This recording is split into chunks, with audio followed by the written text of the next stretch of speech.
like the sound of a 3-year-old bedroom demo to ring in your comeback. Hey everyone, welcome to another episode of the Mad Sounds podcast, where we talk about music and other whatevers. In fact, the first Mad Sounds podcast episode in about 6 months.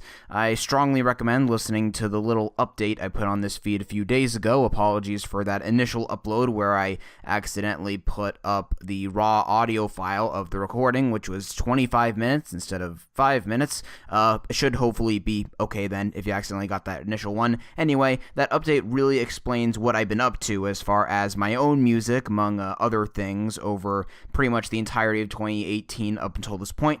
But to recap the relevant parts here, what you're about to hear is the first of 2 episodes I've had in the can for, frankly, way too long. See, right now I'm a journalism student, and if you've followed Mad Sounds here or on YouTube for a while now, you'd notice I've taken a few opportunities to, let's call it, double dip. For example, last year I had a video news story assignment where I decided to talk about Of Montreal's performance at Long Beach's Music Tastes Good Festival, which ended up on the YouTube channel, something I'm kind of proud of there. Also talked to some members of the Orange County Music League around the same time in a blog post that actually landed me a gig writing for them. It's been a little bit since I've done actual new interviews for them, but that's hopefully be changing soon. But what you're about to hear may be the most ambitious out of any of those. So back in April in a news reporting class, I was assigned to do a profile piece. Of course, I got handed the politics beat at the beginning of that class, but time was running out for that assignment, and the professor was eventually just like, screw it, do whatever you can. And around the same time, all these local news stories started coming out about a certain well-known Long Beach record store called v.i.p. Records. At the time, because their pretty recognizable sign was essentially being fought over between the city, the people who owned the property v.i.p. was located in, and of course the store's owner, Kelvin Anderson. I came across some of these articles, read up on v.i.p.'s incredibly long, rich history, and figured I'd talk to Kelvin about possibly interviewing him for the profile piece. He was awesome enough to say yes. I wrote up a list of questions and talking points, went to v.i.p., set up my laptop and equipment on location, and I walked out with a solid hour of audio. And yeah, about halfway through the conversation, I realized I'd be an idiot not to make a podcast out of this. The only obstacle, of course, being that I was unknowingly midway through a 6-month hiatus. For reasons, by the way, that were totally unrelated to the content I was hoarding at the time. Now, fortunately, as far as I can tell, nothing's become terribly outdated in this since then. Kelvin and I spent a lot of the time talking about v.i.p.'s golden years in the 80s and 90s, where they played a pretty major part in the history of Westcoast hip-hop. Snoop Dogg actually recorded a lot of his What's My Name video from the rooftop of v.i.p., and it wasn't just for local pride. He actually recorded his first demo there at their in-store studio. Kelvin also goes into how he and his brothers first ran the store in the 70s, and how the industry's changed pretty significantly since then, as well as, of course, all that crazy back and forth with the sign. Now, as far as the latter, the drama was pretty much over by the time this was recorded, but it's still a fascinating little saga in my opinion. We also delve pretty deep into v.i.p.'s recent move from record store to more of a multimedia center and artist development center, which has actually opened in the time since this.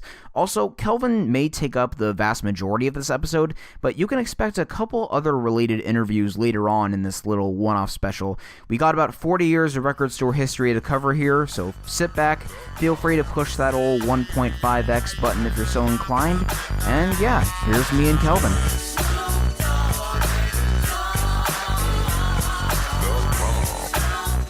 Okay, so I guess to start it all off, can you just tell me a little bit about like your musical upbringing, like what got you into music and everything in the first place? I remember being in the 10th grade, and me and my best friend had said that, you know, once we graduate, we were going to go to truck driving school and become truck drivers and just travel all across the United States. But in 1967, my oldest brother, Keith Anderson, opened the first v.i.p. record store in South Central LA. And so in 1970, I was going from the 10th grade to the 11th grade. So he had told me that, you know, once I graduated high school, that he wanted me to come to California and help run the store.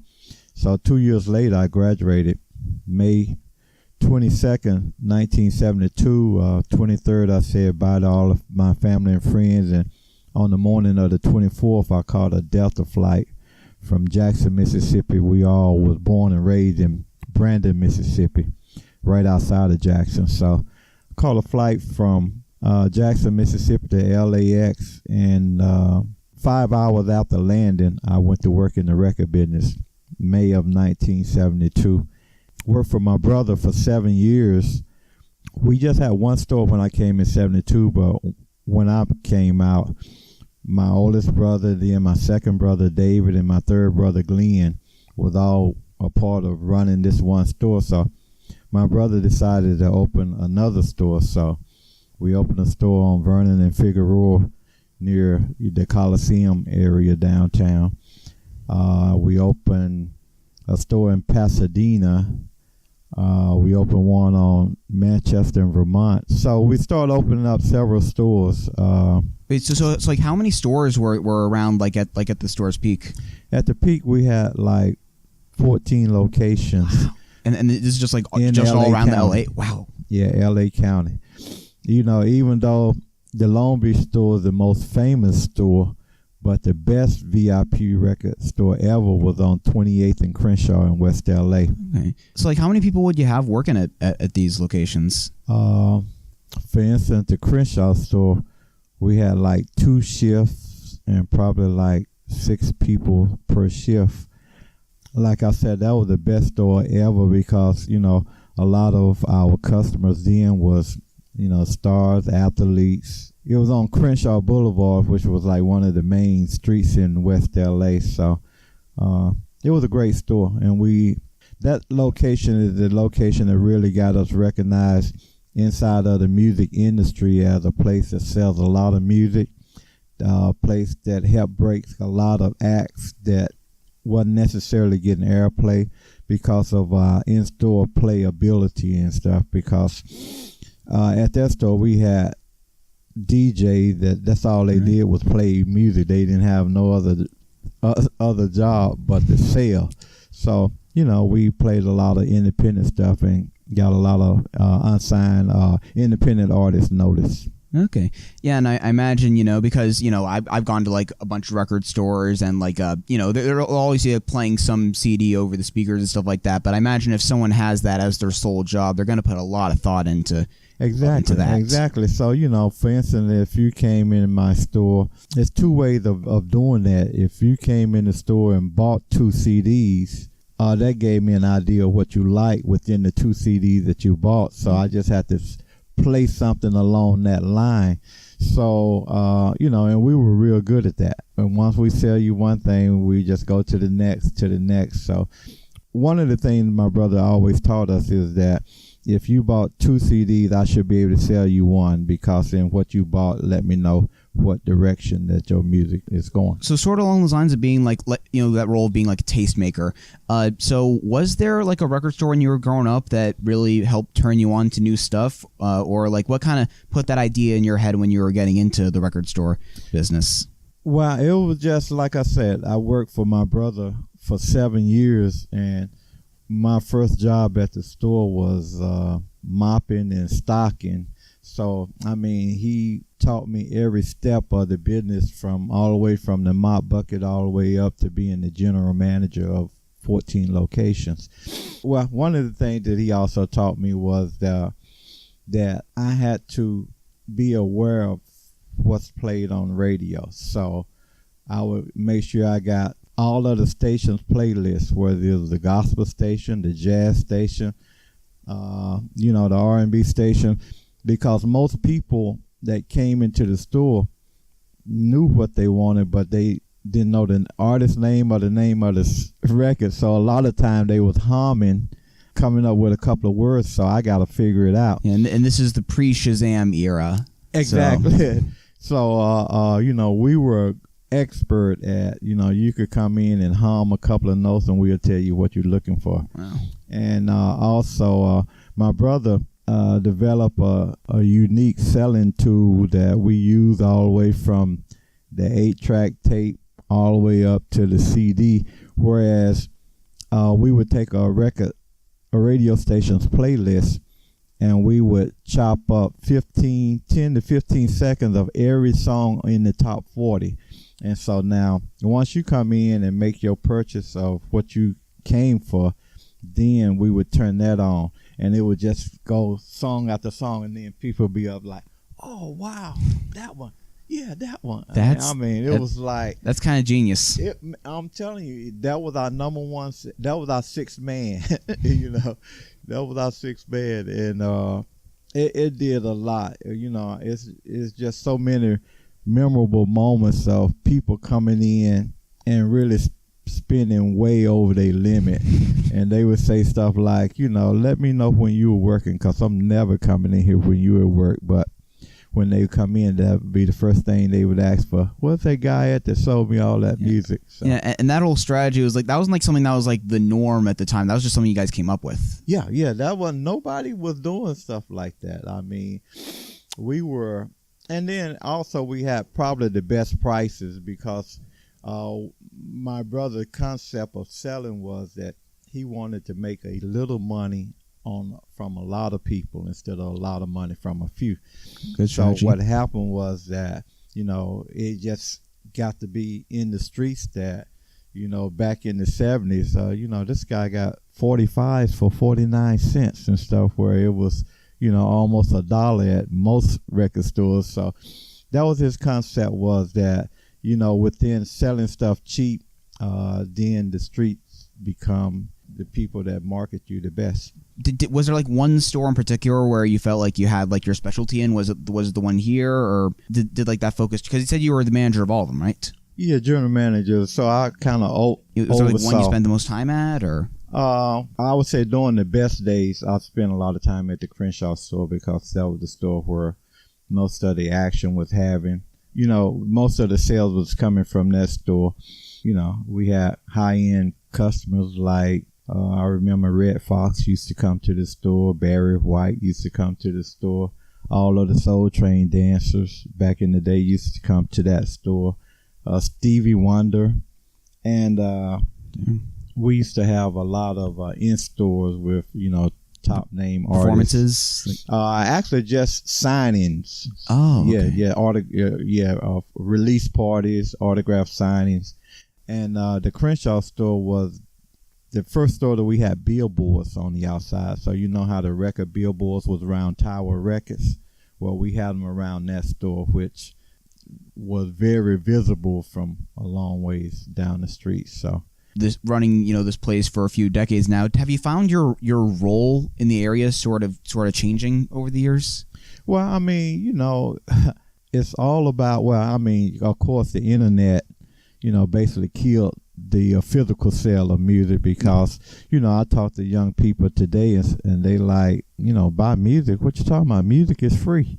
So, you know, this generation and, you know, don't believe in, you know, that you should have to go in and buy something that you can just download. And of course, you know, today artists do make a little money, the physical product. Matter of fact, a lot of time the artists would come to me and they were like, should I make a physical CD? And I always would tell them, sure, you should make one, not necessarily put in record stores, but it should be a part of your package as far as when you go out and perform. If they like you, they'll buy your t-shirt, your cap, and your CD.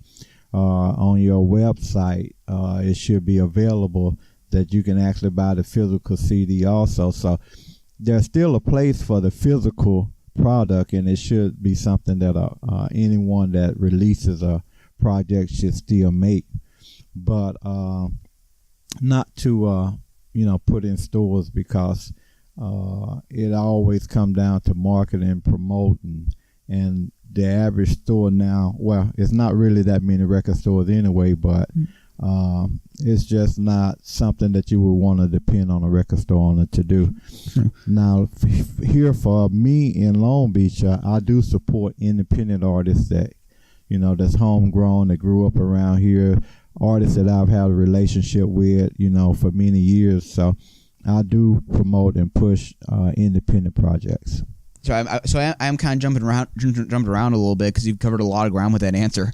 One interesting thing is that, there was definitely sort of that downturn in, music sales, like post like 2000 or so. But, obviously one kind of thing that's really happened over the last decade or so has been this resurgence in vinyl. Case in point, people like me who have like turntables and get like new records on vinyl, even if they're a little more expensive, or like use it as a gateway to get into older music. So I guess like over the last decade, what kind of effect have you kind of felt from that? Like in like maybe like the types of people that come to the store compared to like in the file sharing days, or have you felt much of a difference? Well, yeah, I have, and we actually just brought vinyl back out 2 years ago now. We actually had vinyl stored away in a warehouse because we wasn't selling any, and we needed the space for something else. But with the resurgence of vinyl, and most of our vinyl sales is not local, not from the community, being a urban store that mostly cater to the black community, I'll say. We just wasn't moving enough vinyl, but because of the resurgence of vinyl and the calls that we get, and the fact that vinyl actually sells big online, we had to get back involved with vinyl. So I actually have around 40,000 pieces of vinyl that I still have to go through to list online here in the store. But it has definitely been a resurgence of vinyl, and a lot of time, most of our sales come from, like I say, outside of the community and across the country. So you like sell stuff? So you like put like your inventory like online and stuff like that, or do you use sites like Discogs or like the website proper, or what's like your channels? Yeah, eBay, and I'm actually about to start using Discard because I have thousands and thousands of 45, and I know Discard is kind of good for 45 singles. So yeah, definitely we're going to be depending on the internet to move a lot of this product that we have, and have decided to start participating in a lot of the vinyl pop-ups. Yeah, I was so on that kind of note, and like participating in stuff. Did you guys ever do a record store day at a point over the last few years? Early years, I did record store day a couple of times. I haven't did it in recent years. Just haven't had the manpower to bring it all together. But right. Yeah, I'm familiar with record store, and I get all their emails. Gotcha. Yeah, and I suppose looking at this, like there doesn't seem to be too much of an emphasis on like new releases like for the store area currently. So for like the last days it's around. So I guess that makes sense. Well, for right now. Really, the vinyl that we have, and we have never participated in buy, trade, and sell. I mean, all of the vinyl that we have here and in the back is vinyl, leftover vinyl from stores that we've closed. So this is actually the only v.i.p. store that's still open, and I've have all of the leftover merchandise from all the other locations in the warehouse in the back. Yeah, so I'm just thinking like this seems to be kind of more or less the flagship kind of store. v.i.p.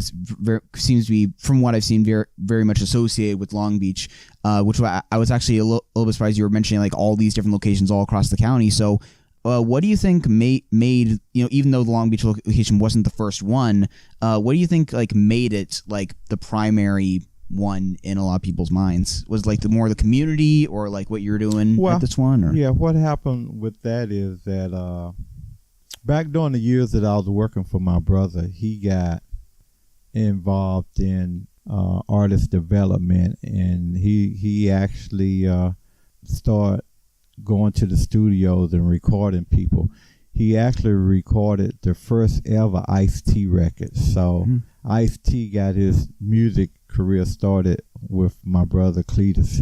And he also, back in the day, used to go to the studio and take people like Dr. Dre with him to do scratches on a record, mixes on a record.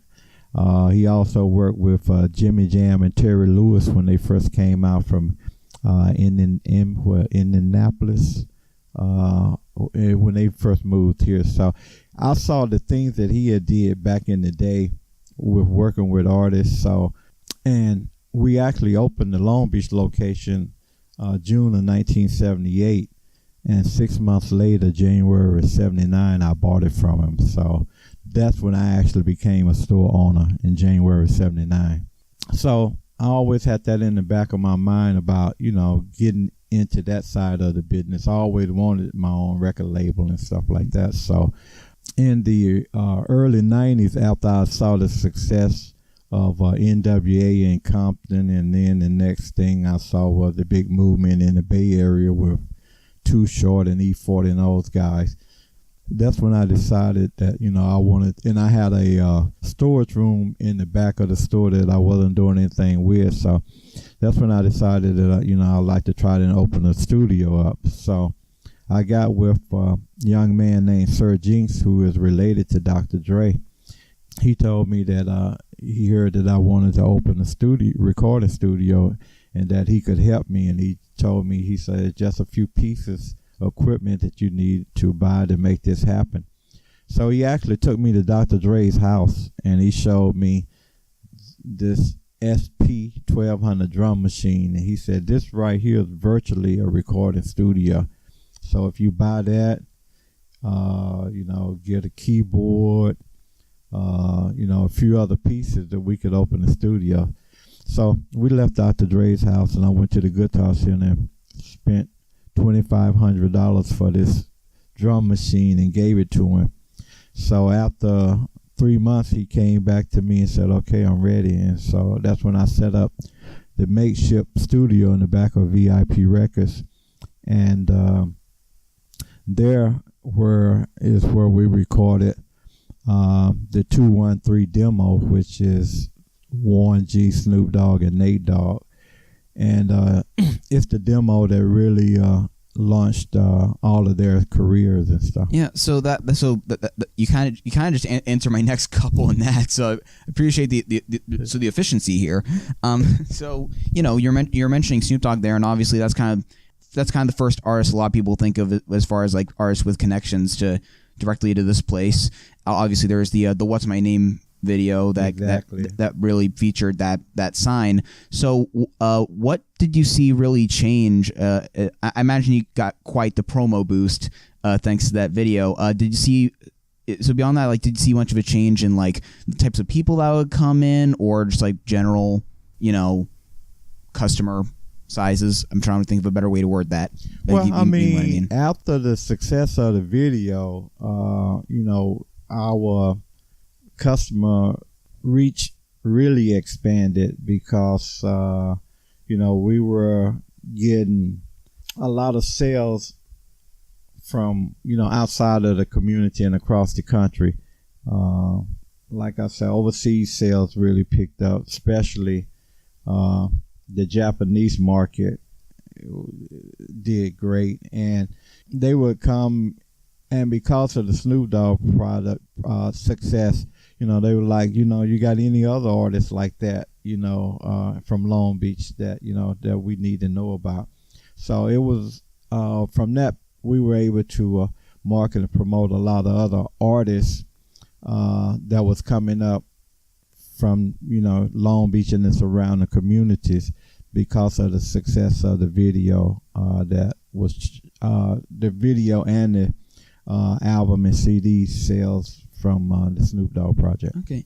With that, and between that and you guys directly having a hand in recording artists and stuff like that, what did you find that like v.i.p. and like the scene surrounding it kind of added to hip hop as a whole, like from your perspective, like musically or more widely culturally?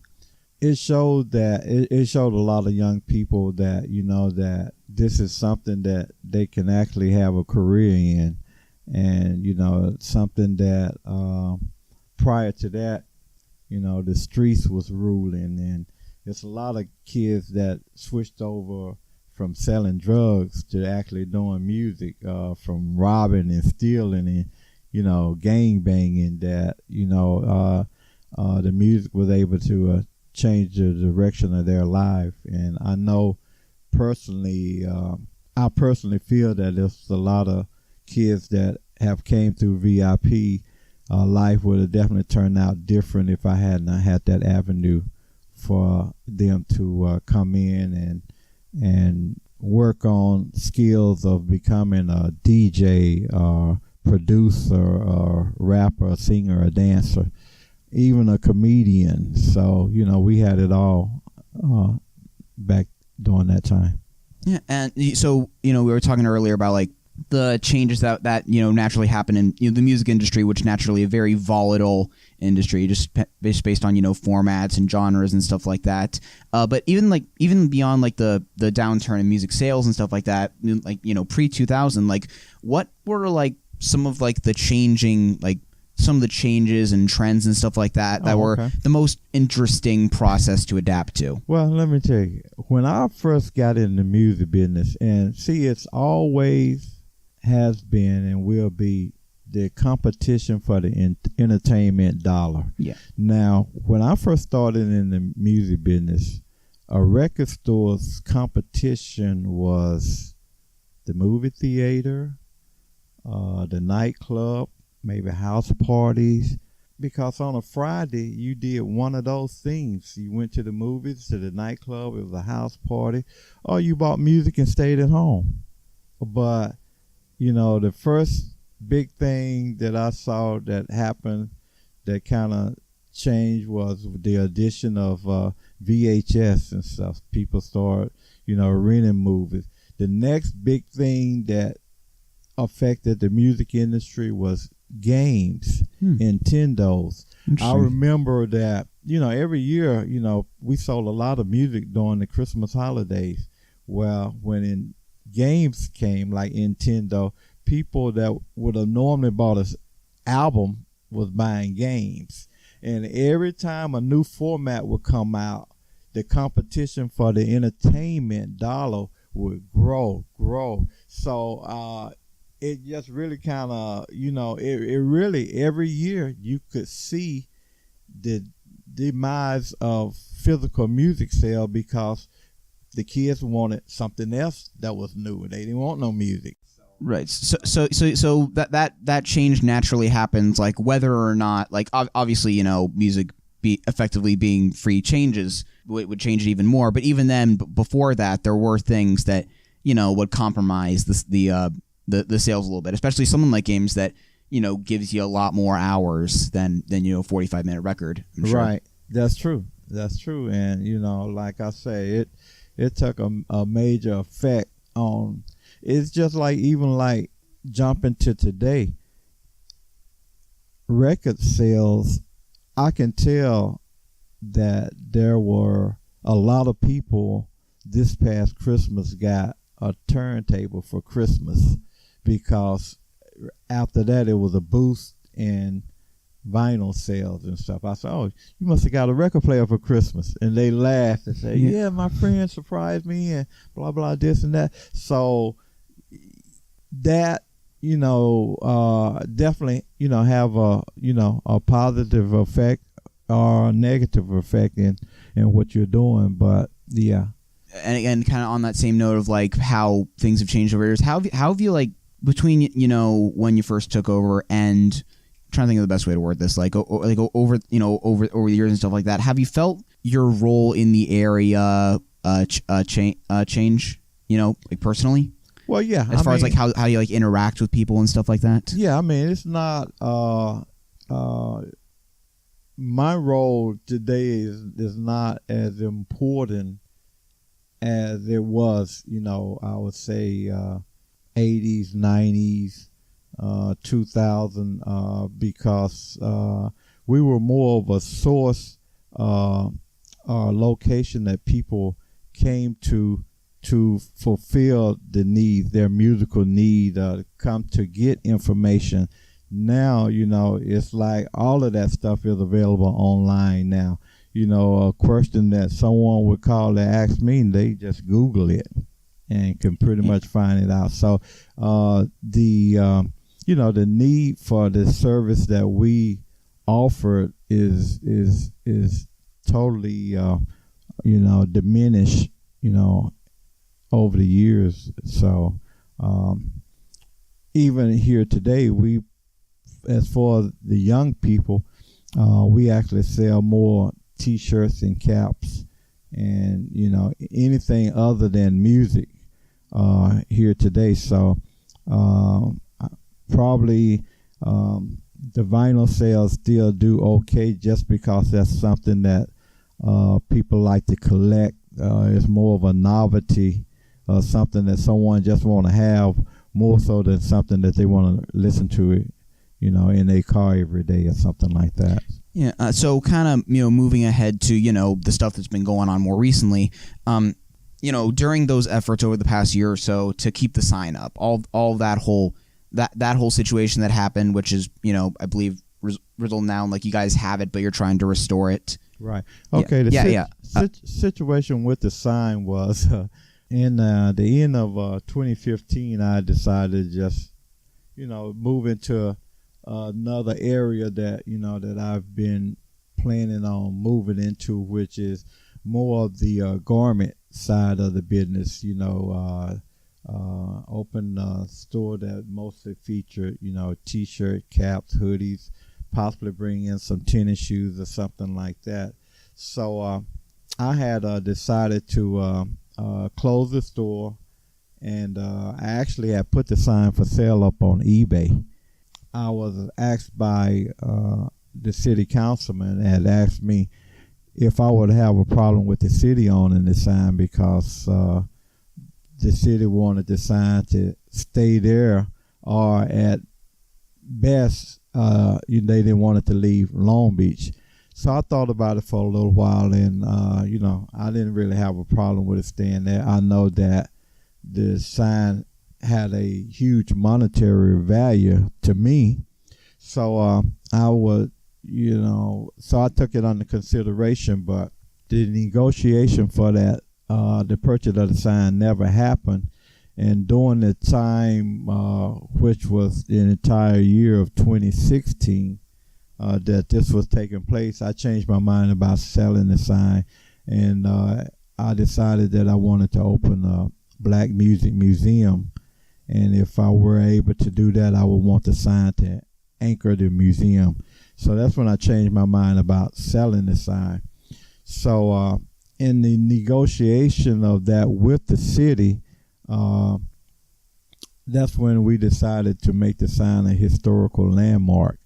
And the mayor explained to me all of the benefits that could arrive from it being a historical landmark, whether it's funding or other situation. So at that time, and he expressed that he really would like for the sign to remain where it was, even though I had moved out of the original location in 2012. I told him that if I'm able to get the original location back, I will leave the sign there. I would go in and I would convert that location into a radio station, a recording studio, probably a small gift shop. I would do something else with the building other than just a music store.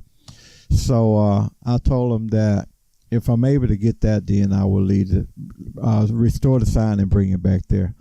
So we had about a 3-month battle with 7-Eleven to get the original building back, because I had heard that the owner of the center had entered into a 30-year lease agreement with 7-Eleven. So, I did all I could to get the original building back, because it was a known fact that the sign wasn't going to sit on top of a 7-Eleven. So we lost that battle, unfortunately. So I took the sign down, and the sign is in storage right now. Yeah, so when this was kind of breaking out as a news story, and people were becoming more aware of this transition that was happening, what kind of responses were you feeling? Whether from the city or from people that would frequent the place? What was the kind of the vibe you were getting? Well, the community definitely feel like it's a part of them. It's a part of their life. I mean, the sign in a couple of months will have stood as v.i.p. Records for 40 years in June. So a lot of the community, that's all they knew. That's all they've seen all their life. So it says something that speak to especially the black community. It's not like there's no hardly any black businesses in Long Beach, and definitely no business that has the notoriety as the v.i.p. And the v.i.p. sign, represented that and the community very well, locally across the country and around the world. So it's like it was devastating, not only to me and my family, but it was very devastating to the community for me to take the sign down, because, like I said, it identified with the black community. It represented the black community. When people come, when they have family members visits from out of town and stuff, they always would bring them here and stuff. It was a part of the tour of Long Beach, and it was something that was very important. As far as the city support, I've gotten support from the mayor. I've gotten support from most of the city council people in our efforts to keep the sign here. We have a contract with the city that says that the city is obligated to help us find a new home for the sign. And right now we are in a negotiation for a vacant lot across the street that the city actually owns to acquire that property to build a new experience right across the street from where all of the history happened at, to anchor the sign and bring it back to the community. And I'm curious, and let me know if this sounds a little conspiracy-ish, but did you ever feel like someone was working against you in this whole process, or was it really more support and like a natural, fading out process? Without a doubt, certain areas of the city was working against us, because from December 2015 all the way across 2016, there were an effort involving people from Long Beach City Hall to they had connected with the owner of the property, encouraged the owner of the property to put in an application to make the sign a historical landmark. Now, this was taking place all during the year 2016, because it's not easy to make something a historical landmark. Yeah. So, but I had no knowledge of it. Actually, didn't find out about it until March 2017, what was actually taking place, and that was actually at that time scheduled to become official on April the 10th. So from about mid-March to April the 10th, we were able to stop the process of them making the sign a historical landmark, with the owner of the center as the owner of the sign. So, yeah, it was definitely the city. It was like I was asked to take the sign off of eBay to give the city time to negotiate the purchase of the sign, but actually they asked me to take it off to give them time to actually figure out a way to steal the sign, which they almost did. By steal the sign, what do you mean by that? Like, what would they have done instead of making it a landmark? I was told by City Hall that when I went down and they called me in and explained to me what was going on, they saying that the owner of the building put in an application to make the sign a historical landmark. And I asked them, did they do their own research to actually see who actually owned the sign? And they said that, as far as they are concerned, that the person who owns the building owns the sign, because the sign is attached to the building. I said, but he only been the owner since 2007. I've been here since 78. So I'm like, I think that you guys should have researched the history of the sign. I said the sign is attached to the building, but the sign is also a trade fixture. And if McDonald's was here or Burger King was here and they left, they wouldn't leave the arch or the Burger King sign. I said because it's a trade fixture. The VIP sign is a trade fixture. It's not attached to the building in that manner. So, but they wasn't hearing any of that and stuff. So it took petitions and protests and going to city council to get everything turned around and changed, because the owner of the center, when I approached him about the situation, he did say that he had put in an application for to make the site a historical landmark at the request of the city. And he said that was December 2015, but in March of 2016, he asked that it be rescinded. He had contacted the city and told him he didn't want to move forward with the sign. But the fact that I see the underhandedness that they was trying to do to gain, I would say, control of the sign, because if what they had planned had went through, and it was said in some of the documents that I have, if the sign become a historical landmark, then I couldn't sell it, I couldn't move it, I couldn't do anything. So that was their effort, that was their plan to make the sign a historical landmark. So and they even told me in the meeting that they were moving forward with that, and on April 10th there would be a hearing to vote whether it would become a landmark or not. So and they told me that I actually had no say so in regards to what happened with the sign, because the owner of the center owned the sign, not me. So that was pretty upsetting, especially hearing that from someone from City Hall. Even though the record store aspect itself isn't going to be around for much longer, or you wouldn't have been happy with it being in that same original location, but on top of 7-Eleven. Well, no, I mean the fact that if I would have left the center, and I'm thinking before historical landmark or any of that, if I would have just left the center and moved away, then I had vision of driving by and the sign had smoke shop on it, or beauty supply or whatever. Right. So I'd always knew that if I would have left the center, that I couldn't leave the sign and stuff because of those reasons. So no, the sign, and that wasn't the first time that the word had gotten out about me possibly selling the sign if I left the center, because when I actually moved out the original location in 2012, and I made the owner of the center aware that I was going to take the sign down, he actually offered me another location, which was a fraction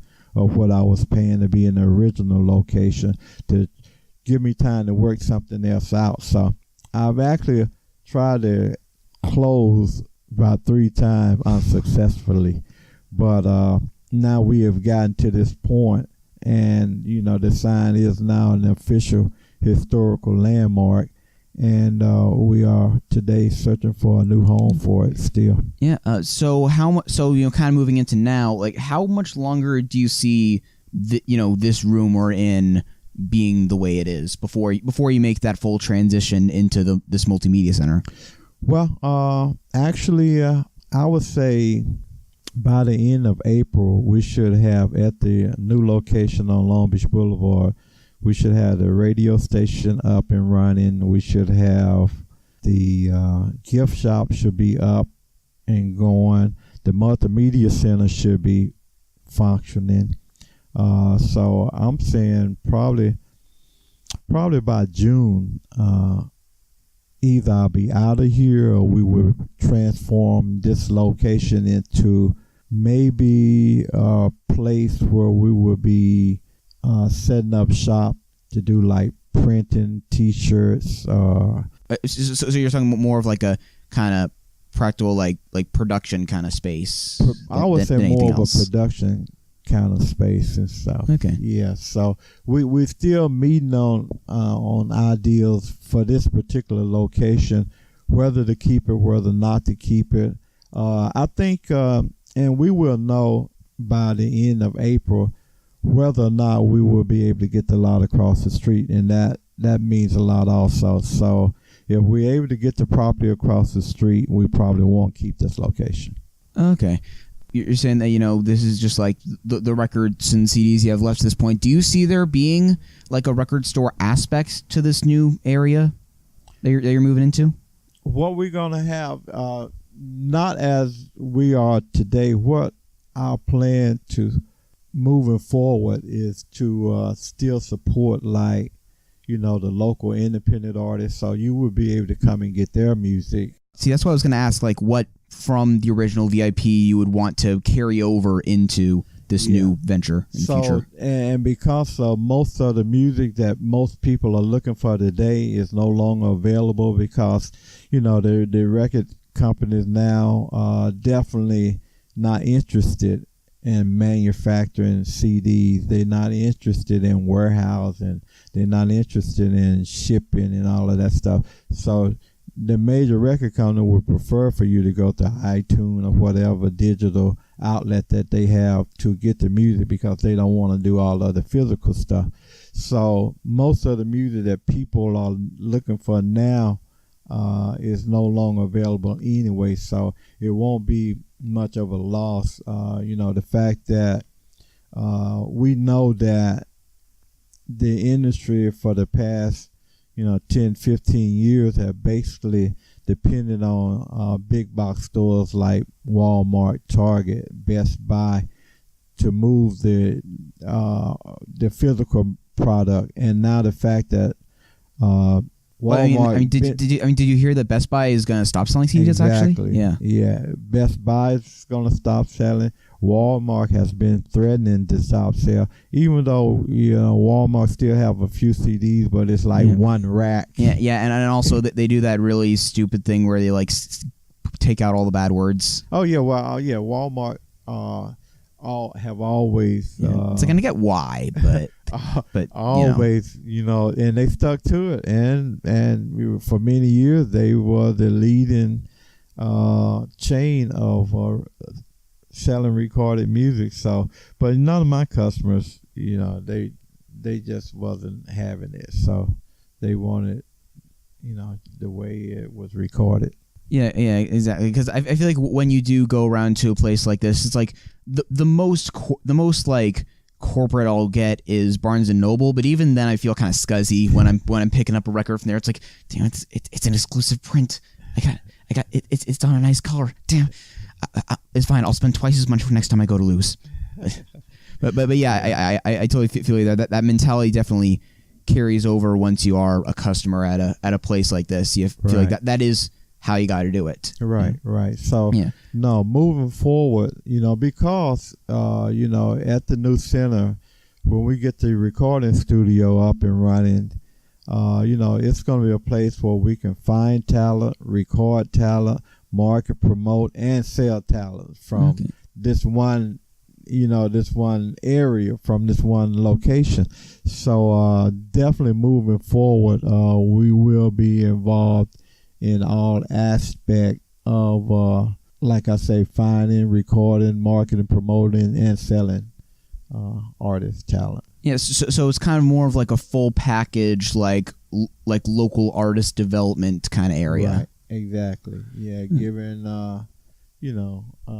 young people the opportunity to get involved with the business, but we will also be teaching them how to manage their own career and stuff, because it's just like now, a lot of time someone would come to me and they say, well, I just met with this company and they like my music, but they said that I need to get my social media views up to a certain level, So if they told somebody that, well, you need 500,000 followers, And I'm like, well, if you get 500,000 followers, then you already made it. You don't need no record company. Yeah, because at this point, it's like if you have the following, then like we've seen a few examples of that in like the hip hop world. Like like as long as you have the following, like the distribution's nice if you're signed to a label and stuff. But other than that, like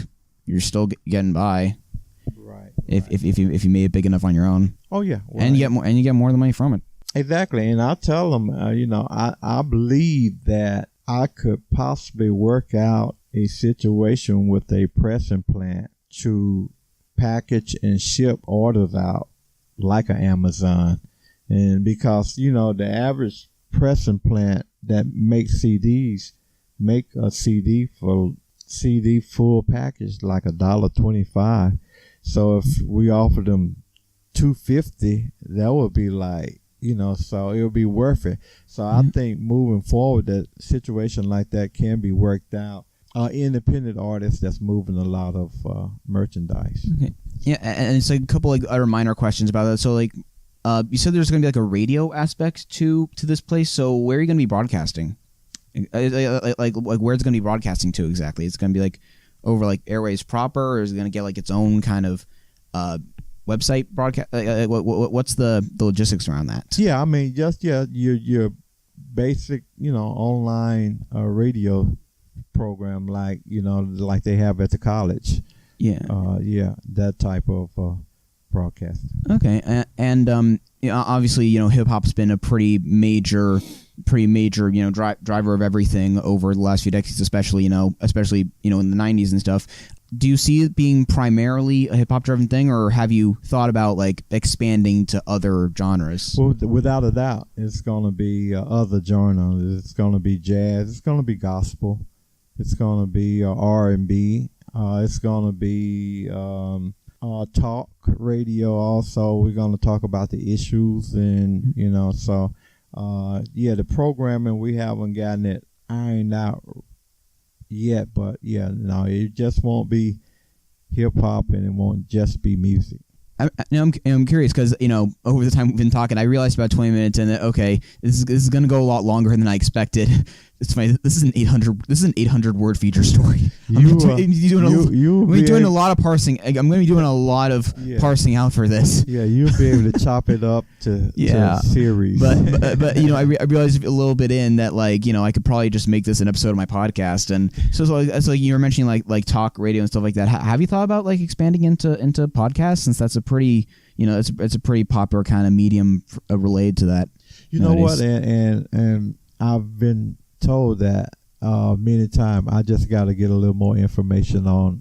I'm aware of it, but I don't really know how it functions. Right.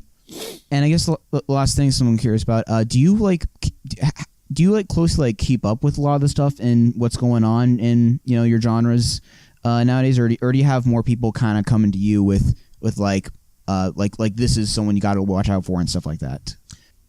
I kind of keep up with what's happening, community-wise. As far as on the big scale or the national level, I would depend on social media to kind of keep up with what's happening. Mm-hmm. Yeah. And personally, do you have any favorite albums from the last year or so that really stand out to you? Well, no, people used to ask me, what's my favorite album, and I would tell them the one that's selling. So it makes sense from your perspective, I suppose. I really don't listen to a lot of music. I mostly, as far as review, independent stuff, I listen to independent stuff mostly for my feedback. But as far as radio, I don't listen to a lot of music. I'm a big fan of talk radio, and I listen to a lot of news to kind of keep up with what's happening. But I do feel that I still have an excellent ear for music. I can tell you if you got a hit record or not. And, and over my 40-some years in this business, I've heard a lot of hit records that never gotten anywhere because having a hit is probably like 10 to 25% of your success. Your success is longevity. Yeah, longevity, all success, period, is all based on your ability to market and promote yourself. Yeah. Because trust me, there's a lot of hit songs here that have never did anything. And that's one of the other things I used to tell people about. It's all have to do with how it has a lot to do with who you rolling with and stuff. I mean, you could have a mediocre record and be with Def Jam or Interscope and have a major success because they will put that record in people's face until you start We'll liking convince it. them it's good. Well, yeah, I mean, I remember, I do with all my heart believe that Eminem on Priority Records would have never made it because that was like his really early days, right? His early days, yeah, because see, when Interscope came to us and said, "Oh, okay, we got this Eminem record. This is what we going after." And you're talking about like Infinite back in those days, or yeah, his first gotcha. First release on Interscope, because see, when they told us that, then and worked out the marketing situation with us, so every time somebody came into the store, I'm playing Eminem and stuff. That's the arrangement. And customer was like, "Oh, nah, I don't want that." But what happened was 500 times on the radio, 250 times on MTV, BET, VH1. That same customer that said that they didn't want it came back and bought it. So when you got a company out there like a Def Jam or Interscope that can keep putting it out there like that until it catch. So, and that's what companies like that are able to do. Whereas, Priority, they couldn't have did that. I mean, Priority have had some successful artists, but it was mostly the artists. Ice Cube was successful on Priority because of Ice Cube, not because of Priority and stuff. So, and that's what I tell a lot of kids, today that, come in that, it's all about marketing and promotion. I tell somebody, if you want to launch a record company outside of, your artist being a good artist, you need a good team. You need a social media team. You need, because that's what can really get you out there. Okay, I guess that's a good place to stop. At only 58 minutes in. Jesus. Okay. Alright, that was my talk with Kelvin, and like I said, I did get 2 more interviews in relation to all this I'm going to be showing you guys. For this one, I talked to Samuel Meshack, aka Quictamac. As a rapper, he made and released a few projects through v.i.p. around its peak, and here he gives a first-hand account on what the store and Kelvin himself did for the Long Beach community. This technically being for a profile piece on Kelvin. Naturally, I wanted the conversation to revolve around him a bit, but we still got a nice, well-rounded conversation in either way. Fair warning, both of these upcoming interviews were done over the phone on really both ends as far as recording goes, but I did all the Audacity audio cleanup work I could, and I'd like to think it's intelligible enough to show you guys. Anyway, here's me and Quictamac. 710 boots, black Long Beach hat. We love your artwork, man. Keep it in my tats. Iron fist, velvet glove, ain't no turning back. A million fans in my corner all across the map. Okay, great. So I guess the first question would be, how did v.i.p. first get on your radar back in the day? Did I grow up with the place, or did you find it later on? Yeah, man, v.i.p. was the biggest thing, man, in the world to me at the time. And, when I first heard of it, I was like, wow, like, if you could get your music in there, and basically Kelvin helped me put my first mixtape in there, and that was like, that really inspired me to go to the next level. Like, I felt like I was in every store just by being in that store, like that was my everything. So you kind of got the vibe that Kelvin really cared about the local artists, right? Yes, he did, totally. Yeah, so, going through all that and kind of coming up in that whole world, what kind of role did you find that Kelvin filled in all that? He just kind of like locked me in to know anything is possible. He helped me get overseas actually also. So he had linked me with a couple cats overseas. I always wanted, to perform and go on tour overseas. So I had a chance to hit different cities in Japan up, and Wow. and like even like with him bringing yourself to the table, and I just dropped a new project also.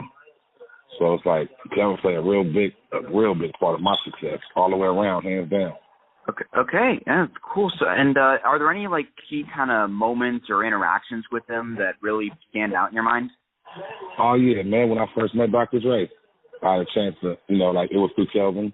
Wow, it was a lot of artists, bro, that I met through Kelvin. Even when I first signed on Def Jam, like personally, I feel like I owe all that to Kelvin, because if it wasn't for him, I don't think that I would have even been successful to achieve those dreams, nor to have songs on PlayStation games and Xbox games and et cetera. Because, like I said, like if he would have told me, no, I can't sell your stuff because, you're not signed with a big label, man, I could have been dead or in jail after that moment right there. Like, fuck it. Like, it just crashed my whole hopes of, of wanting to be an artist and et cetera. So he plays a big part, very big part. Yeah, because I was doing a bit of a research after Kelvin point gas to me, and yeah, there are a few pretty like impressive connections throughout your resume and stuff, and yeah, it seems like there was quite a lot of love in that whole area, no matter how big you were. Yeah, for real. So every time that I had accelerated, I always paid homage back to the v.i.p. Like, and then my father who passed away, he used to always spend big money too with Kelvin for oldies. Like he'd go in there and spend $200 or $300. Like, so it was just like, yeah, like Kelvin was the man. So you said that you recorded some stuff in there? Yeah, back in the days. But it wasn't nothing major. It was more like a test run, because what happened was I ended up going to school and learning how to work all the equipment myself. I was part of the first group that actually had a major record deal also. I was on Def Jam, so I really didn't too much need a studio, and plus I had access at the school, so I just kept pounding, like every project that I ever came out with, Kelvin opened up his doors. Every project I'm talking about from shit that sounded like, now, if I think about it, lyrically it was cool, but the quality was terrible.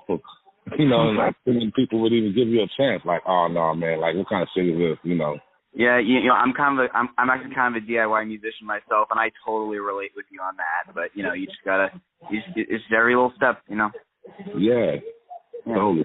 So he really didn't have to do that. He could have been like, oh no, you're not ready, bro. But nah, he gave me a chance. Can you kind of take me through like what like a typical session at that place was like? Was it kind of like a more kind of a chill, low key kind of atmosphere, or was there like a lot of really interesting stuff going on over there? Take me through what it was like.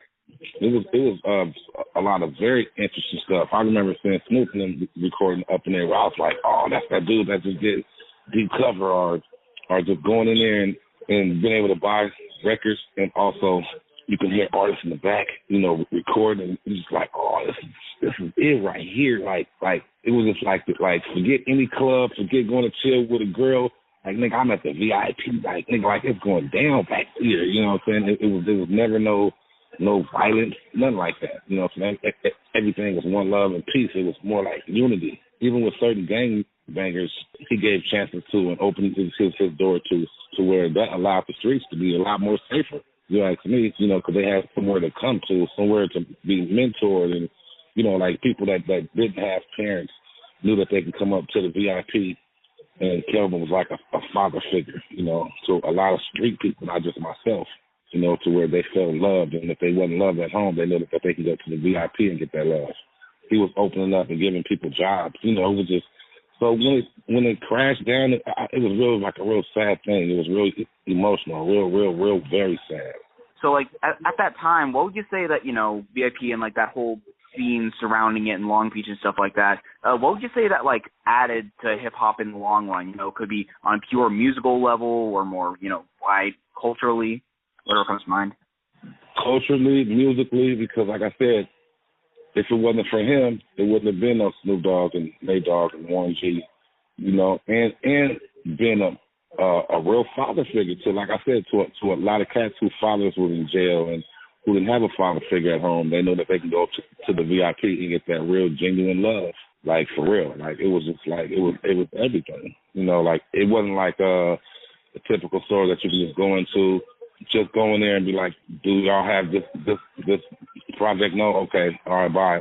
Like it wasn't no leave now. I don't have that CD. Like no, it was more like I don't have that CD, but I could get it for you, and at the same time, you know, how's everything going on with you? You know, like it was more like how can I the words that I'm trying to find. It was like more like inclusive than like some other spaces you might have been used to, or yeah, it just made you feel like you was at home with one of your own family members, whether it was your uncle or your brother. It wasn't like a normal store, like no, but I'll have it next week. Talk to you later.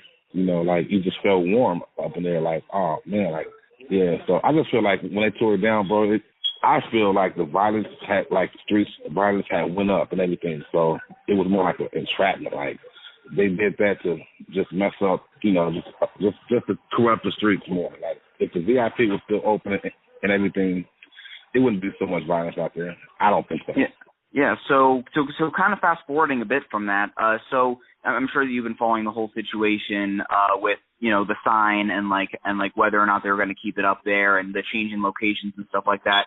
So, so like over the last like year or so, what were some of like the thoughts run through your head as these you know these news stories started coming out? I personally thought somebody was going to go, like me personally, I thought somebody was going to blow 7-Eleven up. Like how dare you? Like I said, it's more than a record store. It was more like a second home that you could go to, like turning it into like a museum. I thought that was awesome. So that landmark, like, that's like, that was everything. It was like Long Beach died once that was out. So, you know, that you know, right now they're pretty much transitioning from that store area into this new multimedia center that they're working on right now. You're aware of that? So, you know, they're working on that right now. What do you hope that Kelvin and everyone working on that, what do you hope they carry over from the original VIP into that going forward? There's pictures that you just can't buy and see. And like, for instance, this is what I want to see. If they made a museum or something out of it, like there was historic pictures that I seen that shocked me, like the one with Biggie and Craig Mack before Biggie was even Biggie. You know, Biggie was there to support Craig Mack. You know what I'm saying? Like just shed light on just hip hop from day one and where the VIP, like how it started, how it progressed, who all been there. You know, I just hope they just really just open back up and just reestablish and just, I bet you if they do, bro, it wouldn't be so much crime. Like I was saying, like, you know, previously, it'll be more like that's where everyone could come to. I don't care if it's two rival gang members. When you got up in there, it was all one love. Yeah, it's probably say like you know, when I was looking through like the descriptions they were giving of that, they seemed to be having more of like a direct kind of community focus to this. So I guess they're making that aspect of it a little bit more direct, you know, going into this. Totally. And people were coming from everywhere to where you could be just sitting on the front of the VIP and meet someone, and that could change your life at any second. All right, that was my talk with Quictamac. Actually, while I was at VIP, Kelvin gave me a copy of his latest album, Iron Fist Velvet Glove, that came out a couple of years ago. Check that out if you're looking for a nice 2010s G-Funk fix and you've already soaked in the best of YG's Still Brazy. So when I asked Kelvin who else I could talk to as far as people associated with VIP who could give a unique account of the store and Kelvin, obviously, the first guy he mentioned was Keith Thompson. Here we go a lot more into that in-store studio that's been brought up a few times, mostly because Keith was one of the main producers there, sometimes under the name DJ Slice, and while the Kelvin talk was the most informative and well-rounded and stuff, I think my general music nerdery shows the most in my conversation here. You'll know what I mean. Here's me and Keith. Movin, the rap stylist, GQ's theme so foul and teacher. You're here to get taught, and if you don't learn nothing, it's your fault. I guess a good place to start would be, how did you first know about VIP? Did you grow up around the area, or did you more hear about later? No, I grew up actually off of Atlantic in New York, so not too far from VIP, probably about 3 blocks away. Just kind of being in the neighborhood, we would pass by. It was the liquor store when I was growing up a long time ago, and once it became VIP, I had just started DJing with the little crew I was with. Okay, so it was. Did you say it was like a kind of a place where you get turned on to a lot of new stuff? Oh yeah, absolutely. Just a few of the guys that were in the crew, they had been going there for years, and we all just kind of migrated there after, we started doing the music thing. Gotcha. So, is there any other way that you'd say it would really like to sort of influence your musical upbringing during that time in your life? Actually, because I played drums in high school, playing drums and being around different people that played, like the band Kiddo would practice in the neighborhood. I would hear them practice, and a couple other guys that played drums in the area, they would practice a lot. And a good friend of mine, his name was Steve Guillory, Sr., had a son. His son was Steve Guillory, Jr. They were right on California, Martin Luther King and 15th, right down the street from v.i.p., but he had every musical instrument you could think of. And I would go to his house and, play keys, play drums, and we would just kind of vibe, and that's where I picked up the music thing. Okay, and just to get a hang of the timeline here, what years were we talking about around this time? That had to be around 82, 83. v.i.p. had already been there. Okay, had like a hip hop really come into the picture with v.i.p.? No, not at all. We were more into the street bands, the garage bands, the funk bands back then. Okay. So it was just a bunch of older guys playing just different funk stuff, and some guys from Poly would be playing, at different shows and stuff like that, at the parks and stuff like that. So it wasn't really a hip hop thing, not then. Gotcha. Because one thing I was thinking about asking in one of these, and I probably will at some point when I follow with Kelvin, but I do want to get your perspective since you're coming from more of a musician perspective. Right. Okay, because v.i.p. was around for about a decade before before Snoop gave it that recognition in the video.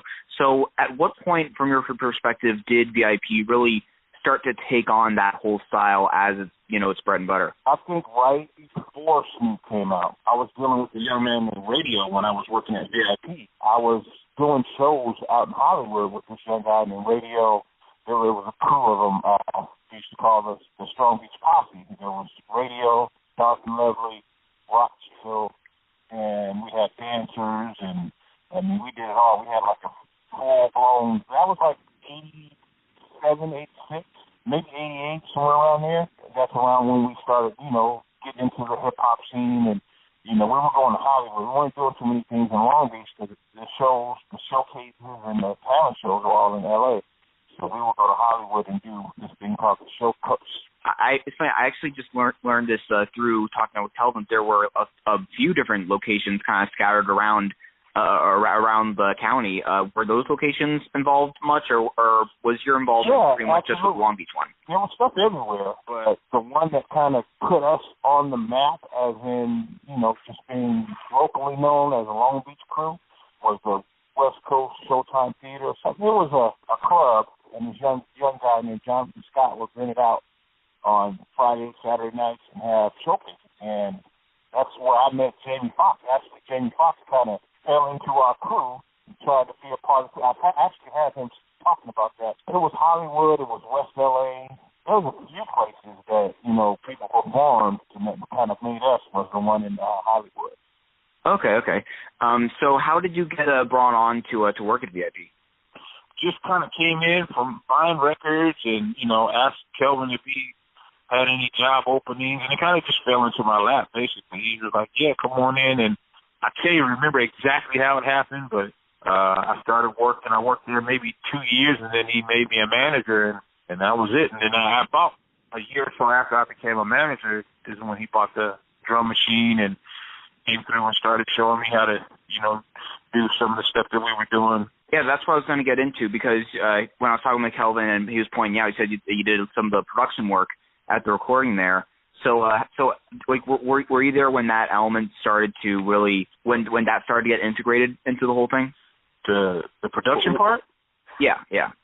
Well, once Kelvin got the drum machine, when Jinx kind of talked him into getting the drum machine, I'd say about a year after, Jinx started hanging. He was doing a lot of stuff with Ice Cube, and, he was more of an L.A. guy, and I was kind of the Long Beach guy, doing things for the guys in Long Beach. I did some stuff for radio, just some of the Long Beach area guys, and then my cousin, who also started working at the store, LC. He was doing some stuff, for different guys, different crews. There were like 3 or 4 crews in the Long Beach area, and there was like maybe 3 of us at the store that were working on different tracks for different people. So can you take me through what a typical session wasn't in that back room in those days? Oh man, basically I would just probably go back there like after store closed or right when store closed, and just be going through records and listening to samples and creating samples, creating tracks off of samples, and then radio or another rapper would come in and they would just sit back there while I'm creating and start writing. And whoever came up with the best hook, we kind of say, okay, you got that song, you got that track. So it was very much like a naturally kind of flowing process between the production and the rapper and all that. Absolutely. We kind of did the music first and then did the tracks. Now sometimes people come in with an idea and say, hey, can you make some music to this? But we just basically came in, we made beats. Everybody that was making beats would make a bunch of beats, and some guys would come in and say, hey, I got a song for that beat. And we'd go, and it just happened like that. Okay, so there was kind of buzz to the point where like a local rapper that's trying to get a project done, or get a song out there or whatever, would just come into the place and like knowing that about the recording. Yeah, they would come looking for us. Hey, we need some beats for an artist, or a manager would come in and say, hey, I have an artist I want you guys to work with. I want you, to make some beats for, stuff like that. So it came about, but it was basically for myself, LC, Sir James, and we would kind of just share the studio. It really wasn't even the studio. It was the drum machines, the speakers, and a mic. It wasn't really like a sound booth and a control room, nothing like that. Yeah, from what I can gather from what I've heard so far, it was very much kind of a DIY operation, but it worked for what you guys were trying to do. Oh, it did wonders. So how close was like Kelvin's involvement in all this, or did he more hand it over to a couple people that more specialized in that stuff? He did. He kind of just said, what, I really don't know too much about it, but I know people that if you do something that sounds good, I'll get it to them. And that's basically what his role was to, if we had some product or that he liked, he would get behind it. He got behind pretty much everything we did, but if it was something that he felt that was special, like I did a song with the guy named GQ Steve, and he was like, yeah, man, I love it, so let's put it out. He was like, we'll create a record company, and we put it out. And he created Thin Line Records for, some of the guys that were making music out of that back room. So he was pretty much involved when it came to the business side, but the technical side and the production side, he left it to us. Okay, and I'm just curious now. I think I might want to listen to something, just kind of get a feel of what it was about.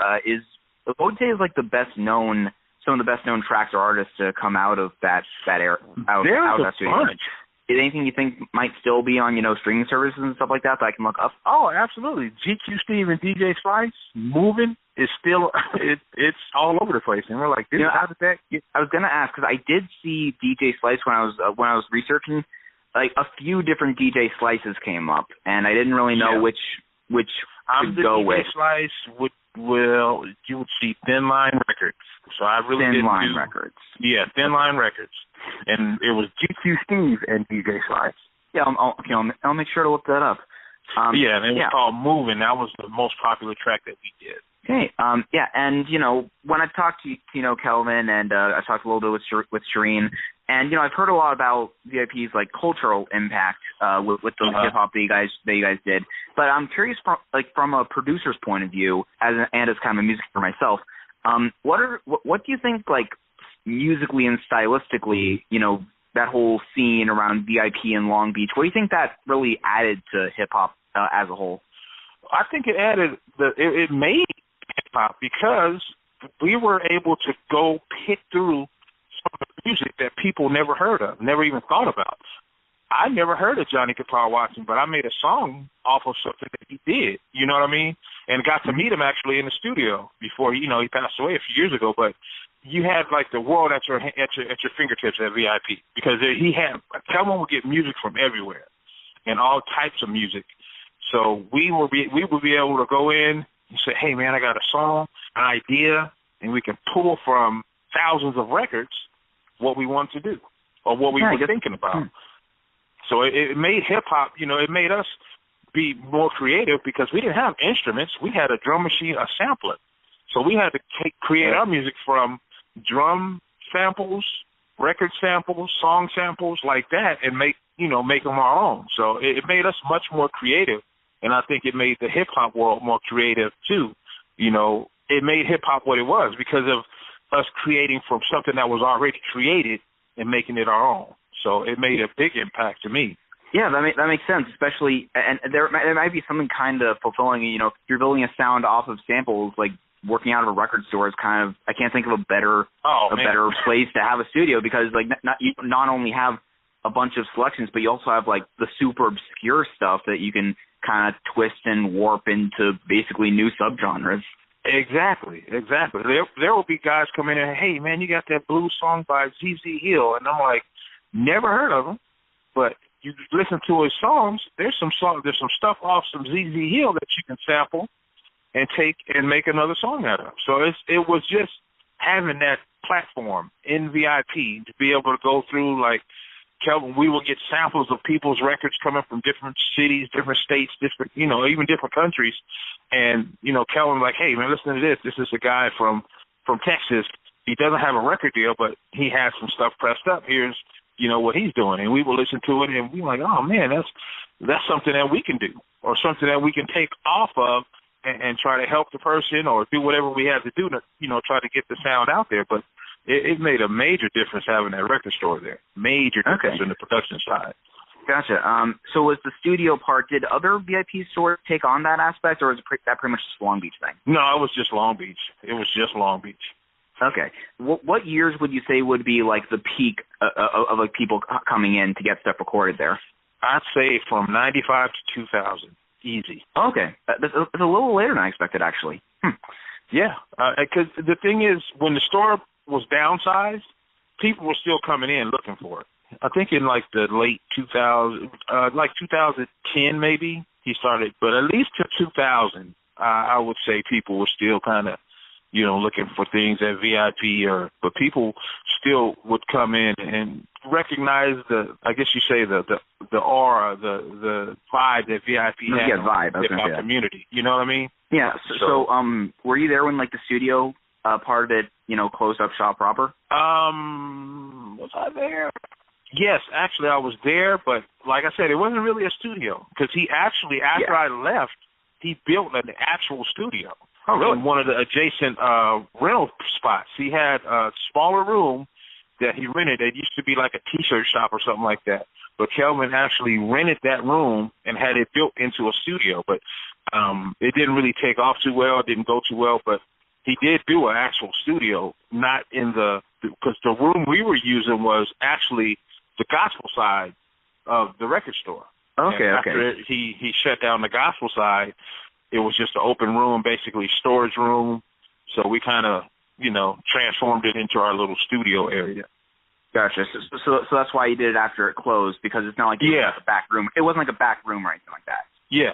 Okay, gotcha. I'm getting a clearer picture of the place now. Okay. I just moved up to Long Beach last year, so I don't really have like any experience with like the history of the actual place or anything like that. So gotcha. It's nice to get a picture in my mind of the whole thing. Yeah. So since this did go on for a little bit, with hip hop being kind of the evolving genre that's been over the years, maybe a more quickly changing genre than a lot of others. How would you say v.i.p. adapted to those changing sounds on that side of things? Well, the thing to me, I don't think they really. It was hard to embrace it because v.i.p. was known for the gangster G-funk, the hip hop that wasn't really hip hop. It was more, the gangster G-funk type records. So when hip hop evolved into the T.I.s and the guys from down south, those sounds were their sounds. And v.i.p. we stayed with what we did. You know what I mean? Back then, we were straight funk, hip hop. Jinx was major with hip hop, and we kind of stayed with our own little genre. We tried to stay within it, but with the new music that came out and started changing, the evolving of the whole hip hop community, because it changed from Public Enemy to YG, and it just went on, and it's still changing actually. So I don't know. They kind of fell away from it because of the way it changed. It changed at a point where Kelvin kind of got out of the music part of it. He just kind of focused on trying to keep the store afloat, keep the store going.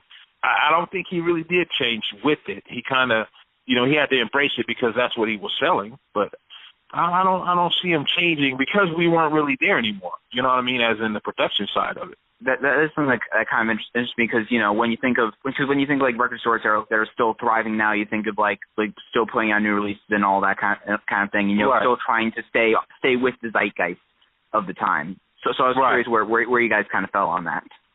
Yeah, it's kind of he did change when it came to having the he has all the stuff that they're doing now, but I think Snoop kind of put us in the genre of the G-funk gangster rap, so we stayed there.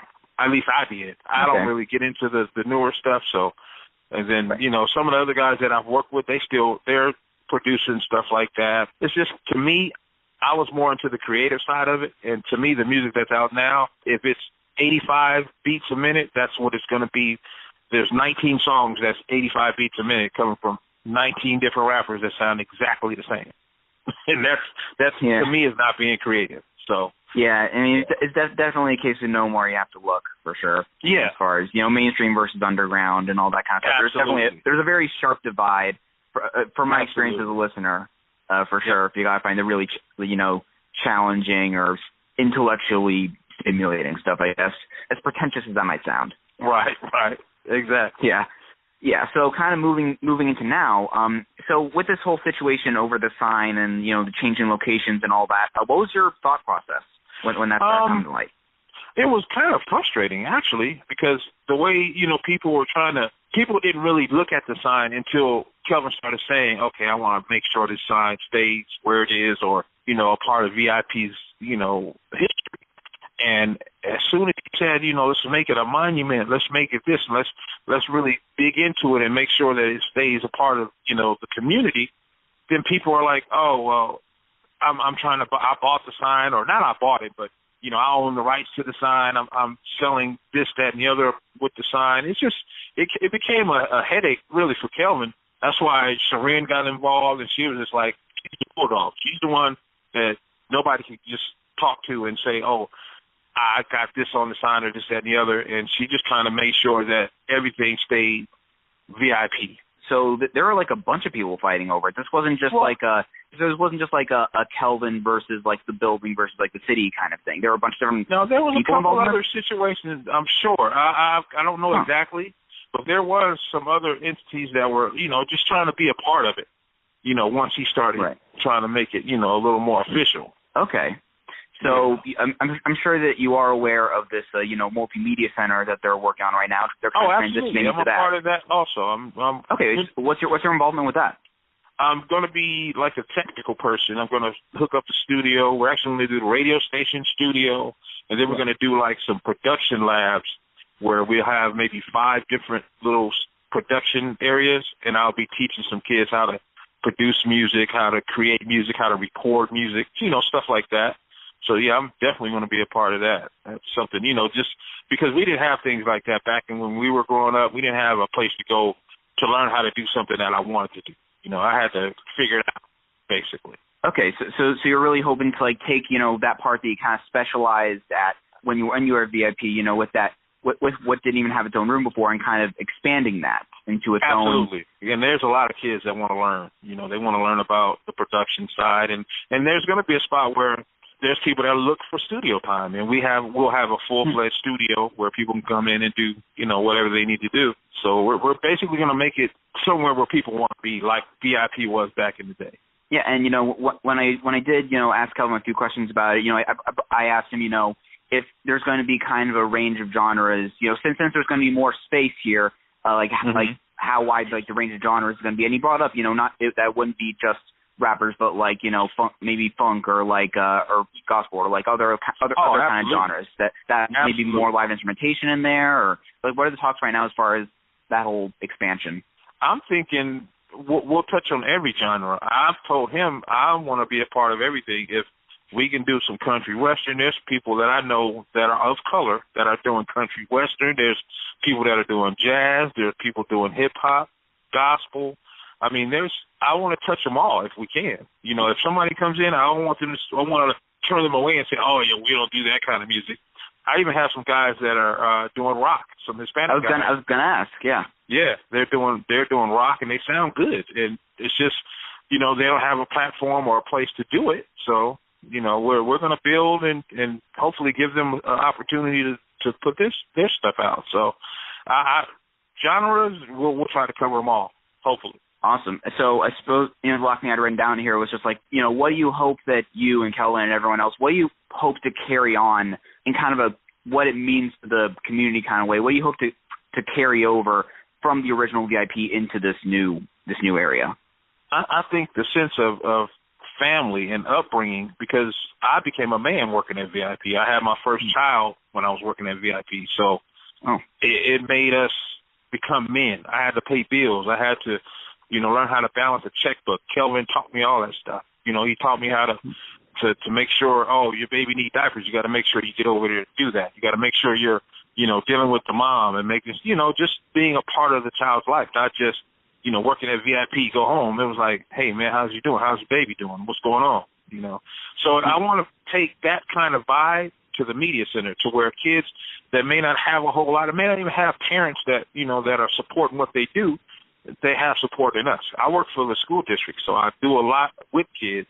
So the same vibe that I got from Kelvin when he was kind of, you know, nurturing us as young men to be able to count money and to be able to count, you know, records, to be able to do inventory and stuff like that, the stuff that's still with me today. So just that whole theme of family, being able to teach other people teach young men, young women how to be, you know, more responsible. And that's what v.i.p. did for me. So I want to be able to take that same thing, you know, and put it in the media center. Okay, yeah. So the vibe I'm getting is that, you know, there's a certain outreach element to all of this that was even more like implicit, you know, or like an undertone in the original v.i.p. that you want to kind of make a clear statement about with who you're helping out with people here. Just so they understand the history. Just you know that we're v.i.p., you know, what v.i.p. did for hip hop. So it's just kind of Are you like going out of your way to, you know, make like affordable rates for studio time, you know, you know, that kind of stuff? Absolutely. You know, the thing is, you can't charge Hollywood prices in Long Beach. You know what I mean? Yeah. And it's the same thing that Kelvin did for us. He didn't charge Hollywood prices for records. He had to charge prices that fit the neighborhood. So it's the same vibe. It's going to be the same thing, you know, where we're at. We're going to have to be competitive, but we're going to also be able to, you know, there's some people we might just say, hey, man, we see you trying to make it happen. Let's just, on consignment, do some work for you so you can get your stuff out there. So there's a whole bunch of things we could do, but I know for sure that'll be one, being competitive, but also being affordable for people that need to come in and do some things. Okay, that's awesome. And man, I was talking about the Kelvin one going on longer than I expected. We're about half an hour right now. No, it's all good. And so you said you're going to be working at this multimedia center when it opens. So would this be like a new job for you? Eventually, that's the plan. First, we got to get it up and going, but that's the plan, definitely, to be able to go, you know, 24/7 there. I forgot. What are you doing now? I work for Long Beach Unified School District. I'm one of their campus security officers. I'm at a middle school right now. Okay. Hopefully some of the kids that you know talk to over there will, you know, hear about this. Oh yeah, absolutely. That's the plan. The more we can get into it, and I did a thing for one of the councilmen in that area where my school is. It's not on the east side of Long Beach. It's in more like the Lakewood, a little more predominant area. And they were like, oh man, we love what you're doing here, because I've actually hooked up a system for the school with some of the old stuff I had in my studio. And they're like, oh man, we've never been to a school that has a sound system like this. I'm like, well, you know, I just like to make sure stuff sounds great. And I'm always there doing different things. My church is there on Sundays and Wednesdays. So it was just a natural thing for me to do. But yeah, just trying to get it out there, you know. Yeah, I think this would be a good place to cut it off. Thanks for talking to me, man. Absolutely. Just move. Tell the people what we came to do. Okay, that was my talk with Keith, and that'll also wrap up this whole VIP special. I should say, since then, VIP's new center has opened, so definitely look that up if you're in the Long Beach area. I gotta be honest, working on this was a lot of fun, even beyond the stuff that was due for the class. This may be a one-off for now, but I'd love to do more of these kinda oral history, conversation, interview type episodes like this in the future. Every time I do a long-form interview that really connects and gets its own momentum like this, even listening back now, it really reminds me how much I love doing it when it goes right. And of course, thank you guys so much for listening to this, the grand return of the Mad Sounds podcast. Like I said in that previous update, next week we actually got the pilot of a possible new series, which is now officially called Honky Chat, where me and a new voice to the show talk about the first 2 Elton John albums. Let me know your thoughts on any of this, whether it be anything you might have learned through this episode or the general style I presented it through. I really appreciate any kind of feedback you might have to give, whether that's through iTunes, through YouTube, wherever you're listening to this really. And of course, plugs. Follow me on Twitter at MarkMadSounds to get a more reliable flow of me in your lives. Check out my latest EP, Insolence. It's available now on Bandcamp for $2 at fullyinvolvedmusic.bandcamp.com. It's not exactly like the stuff that would be promoted heavily at VIP. I'll just freely admit it is pretty devoid of G-Funk influence, but who knows? Maybe if you like my general personality here, you might like a 11-minute rock EP about diabetes. Who knows? And yeah, that's about it. Thanks for listening.